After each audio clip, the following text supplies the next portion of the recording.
Assalamu alaikum wa rahmatullahi wa barakatuh. Innal hamdalillah nahmaduhu wa nasta'inuhu wa nastaghfiruh wa na'udhu billahi ta'ala min shururi anfusina wa min sayyiati a'malina. Man yahdihillahu fala mudilla lahu wa man yudlil falan tajida lahu waliyyan murshida. Amma ba'd.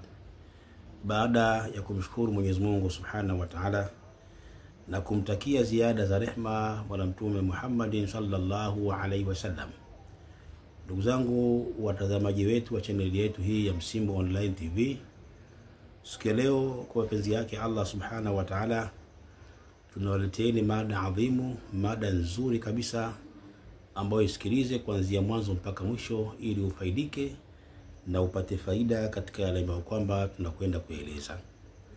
Na mada leo inasema wanyama saba hawa ukiwaota basi una mguso wa kijini ama una mguso wa kichawi katika nyumba yenu.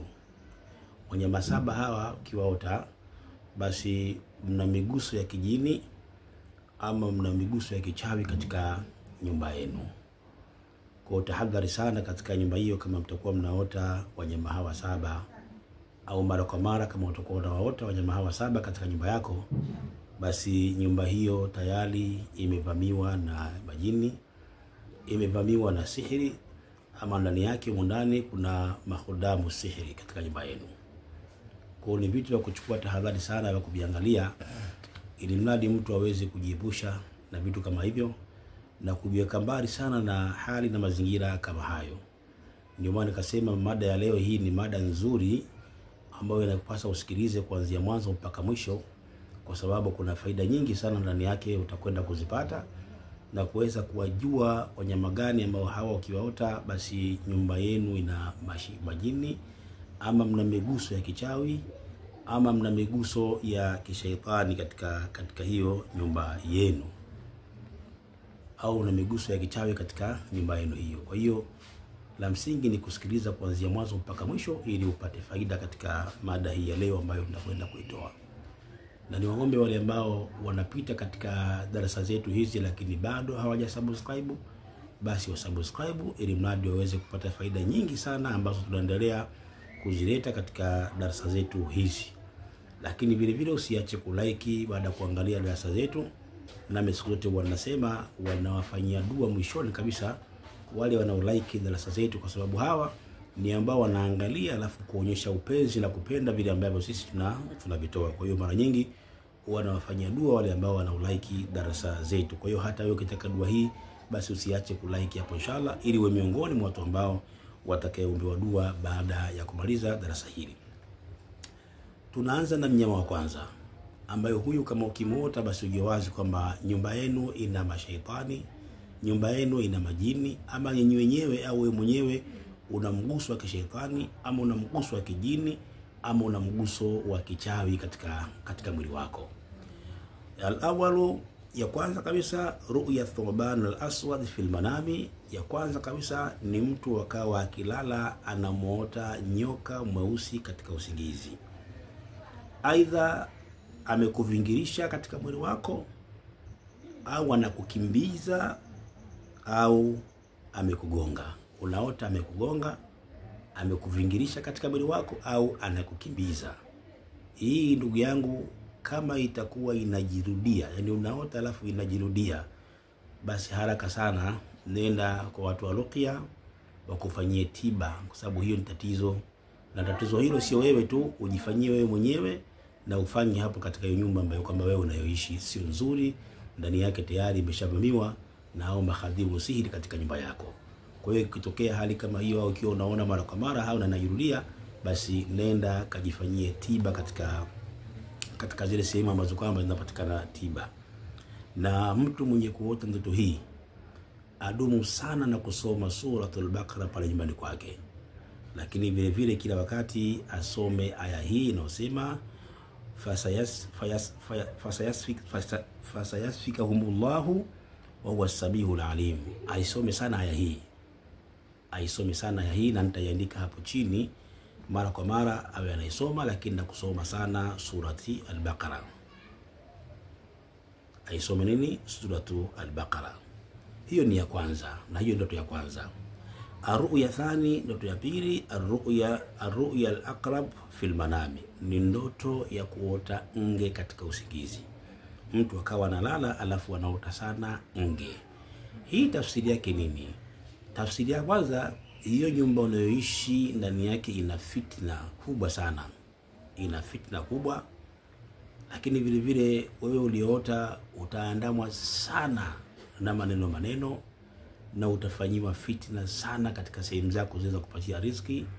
Yani maneno ya kijinga, kushutumiwa itakuwa sana kwako wewe mwenye kuota ndoto hii ya nge katika usingizi. Lakini huyu nge kama atakuwa ni nge mweusi, kama atakuwa ni nge mwekundu alomuota, basi ni ishara maradhi, kwamba huyu muotaji kuna maradhi atayapata na ataugua kwa muda mrefu sana.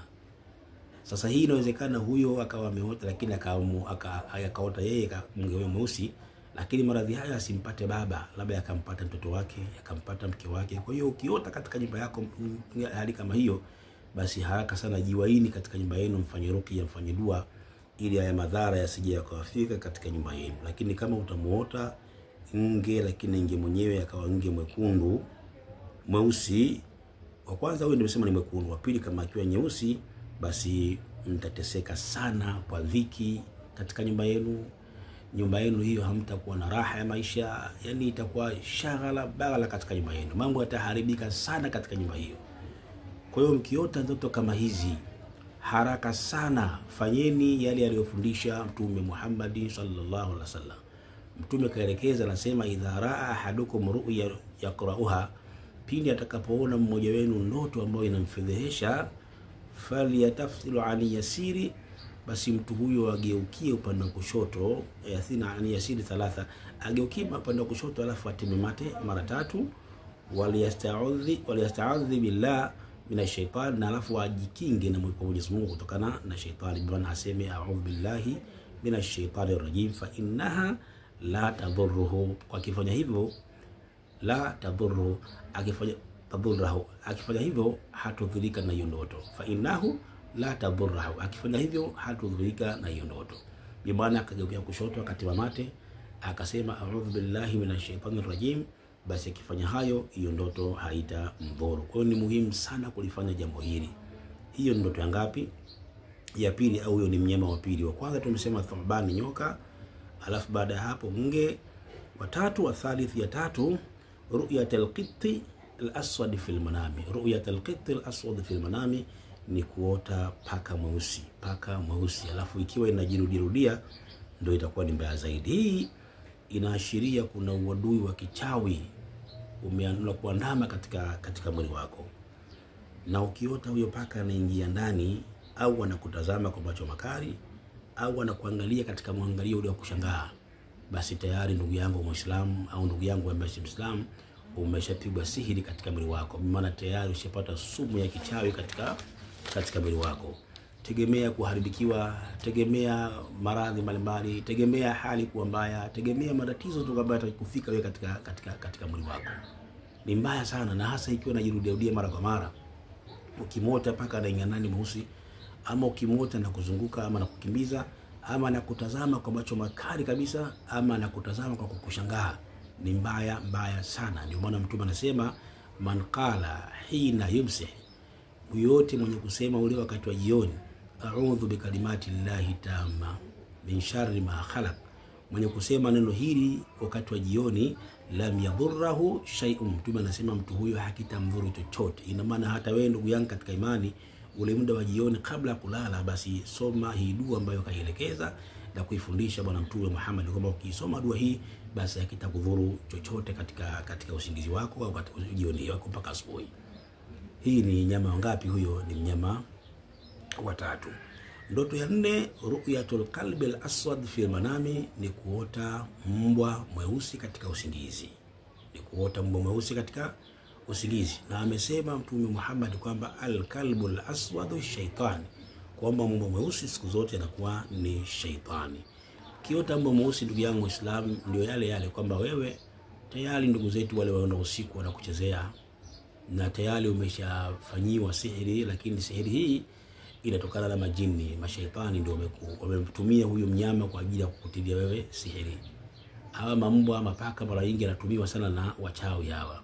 Na mara nyingi jini wanapenda kujimithilisha, kujifananisha na mbwa mweusi. Kwa hiyo ukiona hali kama hiyo, basi tayari ameshakupiga sumu yake ya kichawi huyu jini, na tegemea madhara ambayo kwamba utakwenda kuyapata wewe na hata pengine familia mle katika hiyo nyumba. Kwa hiyo ikiwezekana basi watafute maustadhi, waalimu waje wafanye ruqya hapa katika hiyo nyumba yenu. Lakini hata wewe mwenyewe dumu sana na kusema neno hili, la haula wala quwwata la ilaha illa Allah wahdahu la sharika la lahul mulku wa lahul hamdu wa huwa ala kulli shay'in qadir. Jitahidi sana neno hili walau kwa siku liseme mara 100, kwa siku liseme mara 100. Hiyo ndoto ya ngapi? Ya 4. Ya 5, ru'yatul asadi fil manami, ni kumuota simba katika usingizi.